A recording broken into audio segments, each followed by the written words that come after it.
I know the Bible is one of the most important and influential books of all time, but what is it exactly? Yeah, some people talk about the Bible like it's a big rule book that fell out of heaven. Other people use the Bible like a textbook written to answer all of our questions about God, or like a big collection of inspirational one-liners. Here's the thing. The Bible isn't written as a rule book, or a theology dictionary, or even as a collection of inspirational writings. Then what is the Bible? Well, open up the Bible to page 1 and read the first few words. In the beginning. Now, turn to the last chapter of the Bible where you can read this.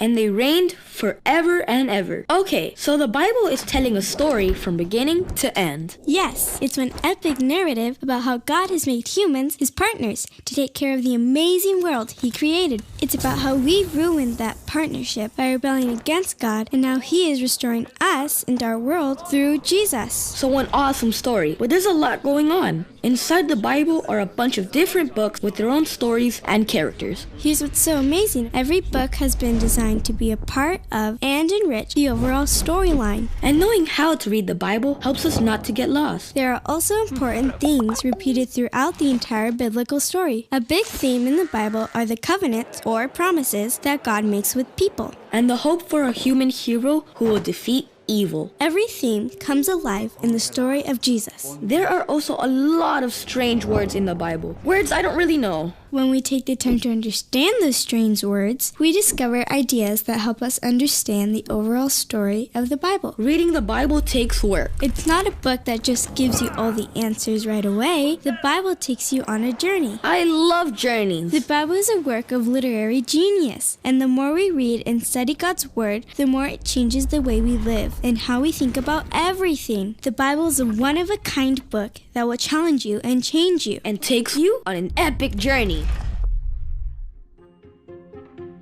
Okay, so I've organized my comics in 3 different groups. Superheroes, scary stuff, and the weird sci-fi stuff. I only brought one, but I'm sure you've never read it. The Kingdom Seekers. It's about a group of kids who live in a very unusual town called Cricket Creek.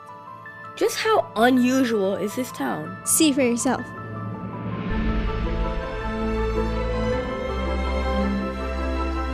Cricket Creek is a quiet little town. There's a gazebo and a post office and a burger stand that serves homemade root beer. If you stay long enough, you will discover an old submarine hatch in the forest behind the town.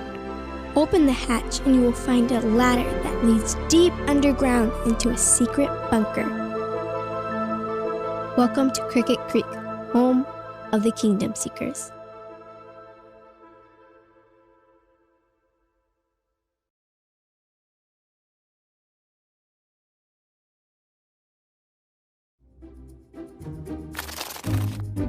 When our story opens, the Kingdom Seekers are dealing with an owl problem.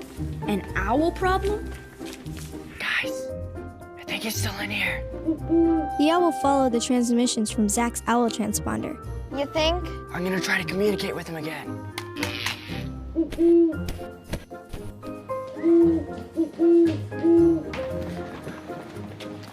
Guys, let's be honest. This owl's totally outplaying us here. That's David. He's the leader. How did it even get in the bunker? That's Gira, martial arts specialist. Zach, left the hatch open. That's Allie. She's the most logical of the crew. You left the hatch open? How else was he gonna hear my owl sonic transmissions? Who is the guy with the spaghetti strainer on his head? That's Allie's brother, Zach. He's an inventor, although his projects don't typically work as expected. Owl Sonic? Like owl language. Hey, let's focus. We're gonna do a Form 1 all-out blitz. See how our winged friend likes to be outnumbered. Ready? 3, 2, 1. Seekers!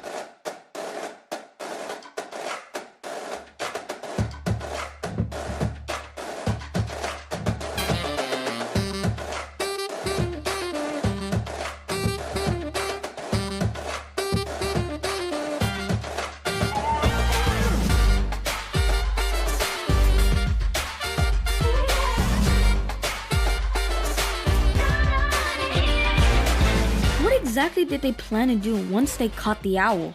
You know, I'm not really sure. So, they didn't catch him? You could say that. I got it. Go for David? It's me. Oh, hey, Sheriff. You guys busy?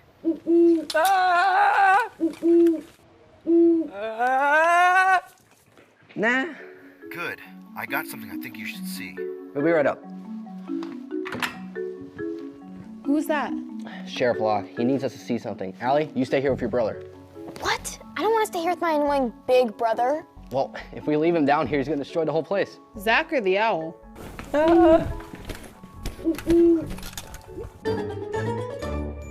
The good-hearted sheriff of Cricket Creek had called for the seeker's help because earlier that day he received a very unusual package at the station. Jack, you okay in there?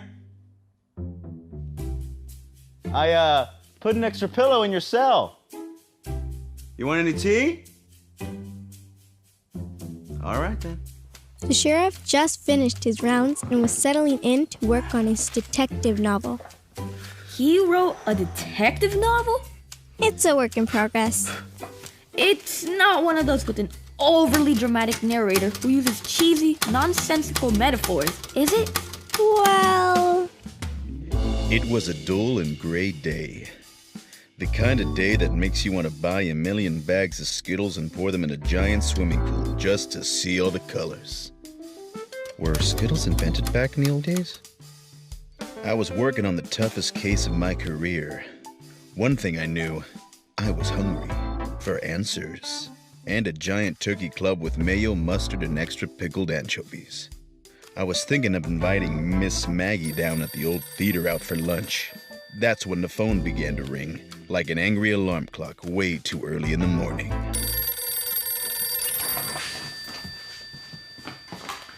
Detective Lake, Sheriff Lake, Sheriff Locke here. Oh, hi, Marcy. I'm just at the station. Of course, I'm here. You called me. Yeah, anywho, I'm not working on my classically dramatic mystery novel based on a young, handsome detective battling life, love, and the case that got away. Yeah. I did get them. Yeah, I did. Yes, I did get your flyer. It's right here, holding right onto it. Yeah, I'm gonna put them wherever I go. The sheriff's friend, Marcy, is running a Save the Cricket Creek Theater fundraiser. What are they trying to save it from? Someone is trying to have it torn down.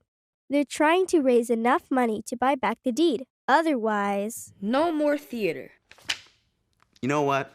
I bet you're gonna raise so much money, you'll build 2 times the theaters. You're gonna build that theater 2 times over. Yeah. Yeah, it'll be great for the community. Uh-huh. Okay. Right, okay. Bye, Maggie. Marcy, Maggie's not in my mystery novel. It's not important. Okay, bye, Marcy. Okay. Oh, okay, yeah.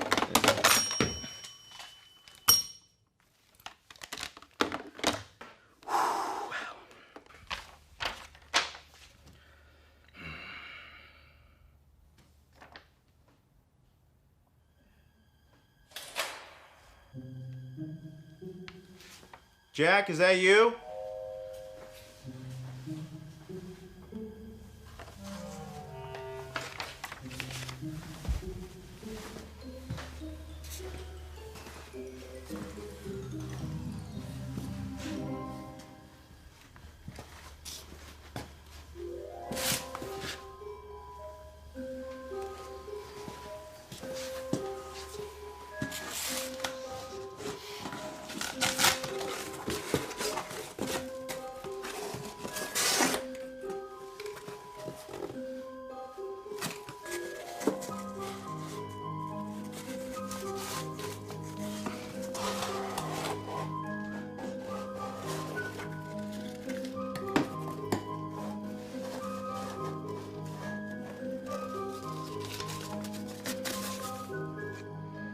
There's a reason to smile and not to frown when the whole world turns upside down. For your next clue, go to the street named after the one with beautiful feet.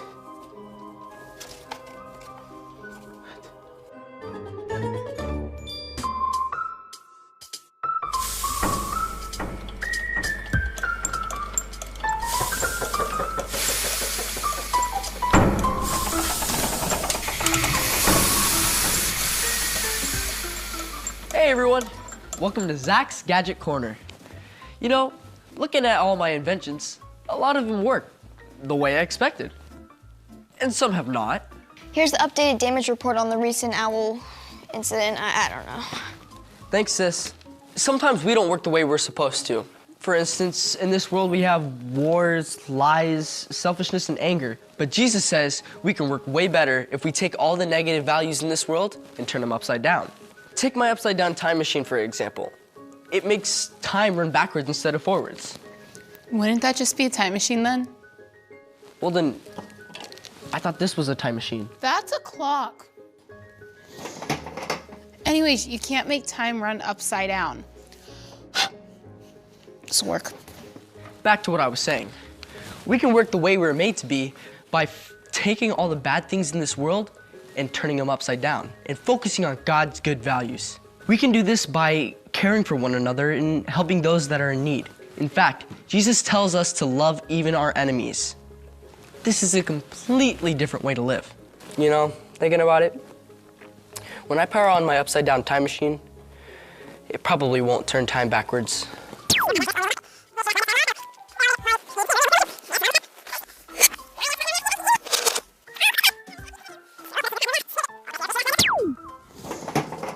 Anyways, you can't make time run upside down. Is it just me, or did that seem like it just happened?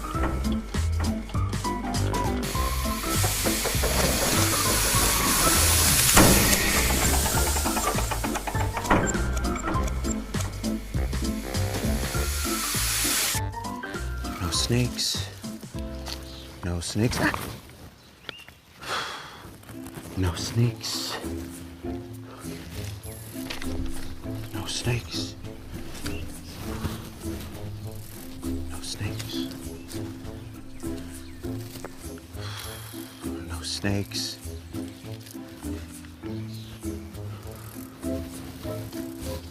No snakes. Hey, Sheriff. Oh, David, Kira, I thought you guys were snakes. You don't think there are any out here, do you? Snakes in the forest. No. What do you want to show us? I was at the station and I heard something. Walked out of my office. Found this box of sand. Sand? In the sand was an egg. An egg? In the egg was this riddle. There's a reason to smile and not to frown when the whole world turns upside down. For your next clue, go to the street named after the beautiful feet. I'm gonna send this to Allie and Zach for analysis. Oh, what's that?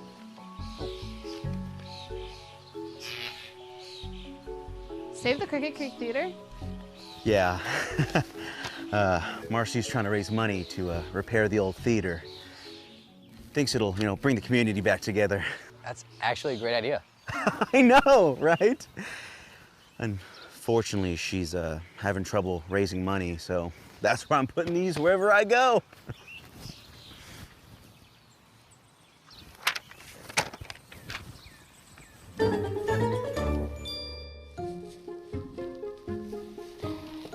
So, how's the owl thing going?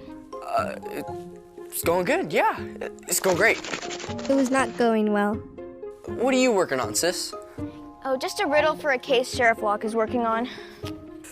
There's a reason to smile and not to frown when the whole kingdom turns upside down. No offense, big bro, but stick to your mechanical... Wait, what did you say? What? You said upside down kingdom. Yeah, and? Well, that's not what it says. Huh, you're right. I should probably stick to talking to owls. But upside down kingdom, that sounds familiar. While Allie and Zach worked on the riddle, David, Kira, and the sheriff made their way out of the forest and into town. Avoiding all snakes, of course. Oh, you see, right over there? That's where I take my archery lessons. Uh-huh.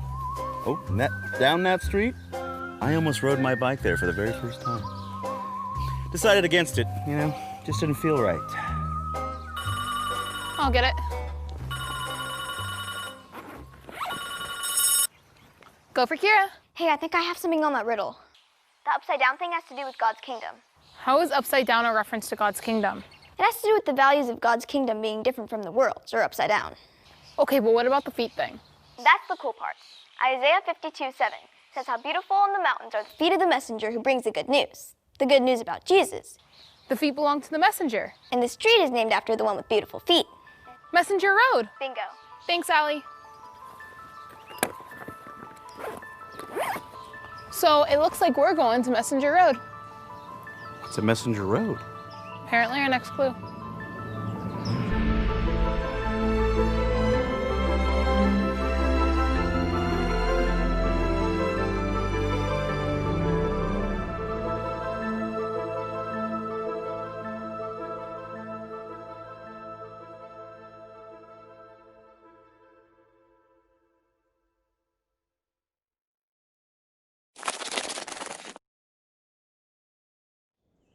There's this really interesting poem in the book of Isaiah that talks about beautiful feet.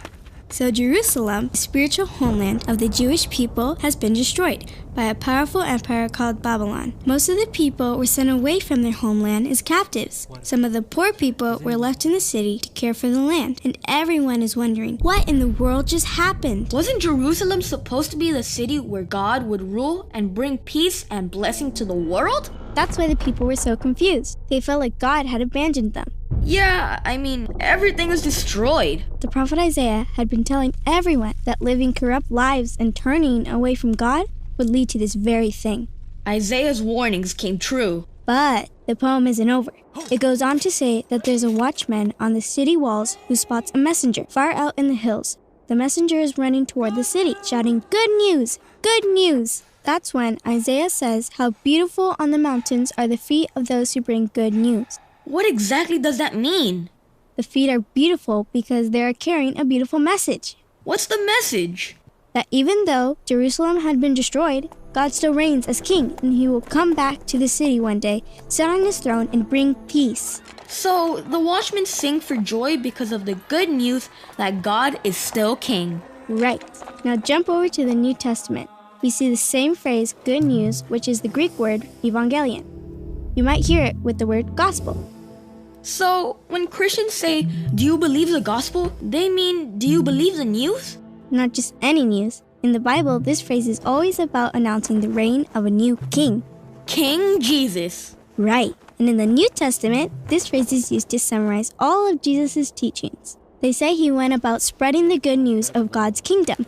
So, Jesus saw himself as the messenger bringing the good news. But the way Jesus described God's reign was very different from what people were expecting. What were they expecting? When you think of the successful kingdom, what do you think of? Strength, power, a kingdom that can destroy its enemies. But Jesus said the greatest in God's kingdom was the weakest. The greatest is the weakest? That doesn't make sense. It does when you understand what God values. Jesus said the greatest is the one who loves and serves the poor. That living under God's rule means loving your enemies, forgiving them, and seeking peace. Which is really different from the ways we act sometimes. God's kingdom is an upside-down kingdom because it operates by a completely different set of values. Upside-down kingdom. I like that. There's this really interesting story about a Roman officer who begs Jesus to heal someone in his house. He even bows down and calls Jesus his Lord. A powerful Roman officer bowing to Jesus. And here's what's interesting. Jesus acknowledges what this man recognized, something that no one else did. That not only was Jesus announcing God's kingdom, he was the king. Jesus appointed 12 disciples, which are an image of Israel's 12 tribes. Jesus went around healing people and forgiving them of their sins. And the religious leaders of Israel were so upset by everything Jesus was doing that they decided to stop him by having him killed. And here's the thing, Jesus let them. Hold on, he let them? I mean, that's a weird thing to do if you're trying to become king. For Jesus, this is what had to happen. Jesus saw the sin of his people, Israel, as just one small part of the big human problem. That all of mankind has rebelled against God and caused devastation over our whole world. So how is God going to bring his reign over this kind of corrupt world? By a tragic act of sacrificial love for his enemies. Jesus' death on the cross. Which is why the Gospels describe Jesus' death as his way of becoming the true king of the Jews. He gets a crown, a robe. He's lifted up, not onto a throne, but onto a cross. How beautiful on the mountains are the feet of those who bring good news. And the good news now is that Jesus has defeated death. He is alive and he is the true king. He conquered our sin through his life, his death, and his love. Jesus sends out his followers to keep announcing the good news of the upside-down kingdom. And to invite everyone to accept Jesus as their king. The true king who defeated death with his love. So when people talk about believing the gospel, they mean the good news that Jesus is king. That's right. And the reason this is good news is because Jesus is such a good, loving, and just king. And he invites everyone to be part of his upside-down kingdom by following God's ways. We call it the upside-down kingdom because God's values are completely different from the world's. Right, like when Jesus says, love others, even your enemies. Jesus said the greatest in his kingdom is not the one with the most power, money, popularity. He said the greatest is the one who acts like a servant, the one who loves and helps others in need. This is a completely different way to live. Being committed to Jesus means learning from him and actually doing what he teaches. When we follow Jesus, we are acting as true citizens for God's kingdom.